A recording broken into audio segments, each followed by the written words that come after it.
सबको आश्वासन देता है। जो प्रश्न करता बोलते हैं मैं बड़ा पापी हूं, क्या मेरा भी उद्धार हो जाएगा? तो भगवान यहां कह रहे अभी चेदसि पापेभ्यः सर्वेभ्यः पापकृतमः। पापकृतमः माने सबसे बड़ा पापी। यदि तू सब पापियों में भी सबसे बड़ा पापी है तो तू भी ज्ञान के द्वारा निष्पाप हो जाएगा।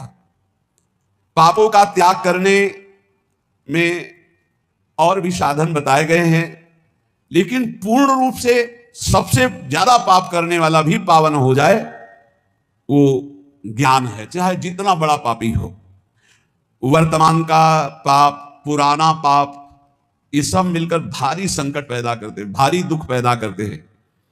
पुराने पाप बाधा रूप में आते हैं, वर्तमान का पाप जलन, डिप्रेशन, विक्षेप ये तत्काल देते हैं। पुराना पाप बाधा पहुंचाता है। आप सही ढंग से चल रहे हो भगवत मार्ग में और आया एकदम टांग मारी के सब उलट पलट कर दिया। अब उस समय भगवान का दृढ़ भरोसा, नाम जप, तो फिर संभल सकता नहीं। ऐसी टांग मारता है बिल्कुल नष्ट ही कर देता है। पुराना पाप पूर्व जन्म का ऐसा आता है, संभल के रहना चाहिए। बड़े बड़े को देखा फिसलते हुए। वर्तमान का पाप विक्षेप पैदा करता है। जैसे आपसे कोई गलती हो गई तो भजन में विक्षेप पड़ेगा। आपसे वर्तमान में कोई अब अशांति पैदा हो जाए, ज्यादा मनमानी आचरण करोगे तो मन संकल्प विकल्प इतना सोच में चला जाएगा कि फिर आपको लगेगा कि वो क्या कहते हैं, वही जो मानसिक रोग होता है, डिप्रेशन आ गया।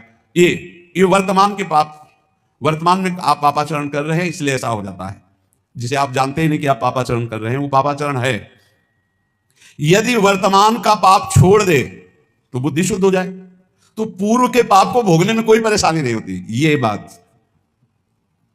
ये जो पूर्व का पाप आता है ये दंड रोग में आएगा, रोग रूप लेके या विक्षेप रूप के, या कोई घटना बन जाएगा पूर्व का पाप। अब उसे कैसे बचा जाता है? जैसे परमार्थ में आया, मार हाहाकार मचा दिया, उलट पुलट सब कर दिया। अब अपने को पकड़े रहना, जैसे कोई मजबूत सहारा मिल जाए हम उसको पकड़े रहें, ऐसे हमें पकड़े रहना।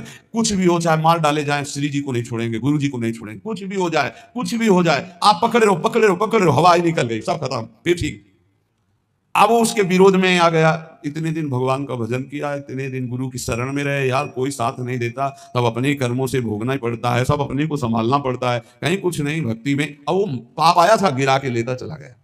पूर्व का पाप वर्तमान का यदि पाप नहीं है तो कुछ नहीं बिगाड़ पाएगा, और वर्तमान में यदि पाप है तो वो पहले ही बुद्धि को मलिन किए हुए पूर्व का पाप आके आपको नष्ट कर देगा।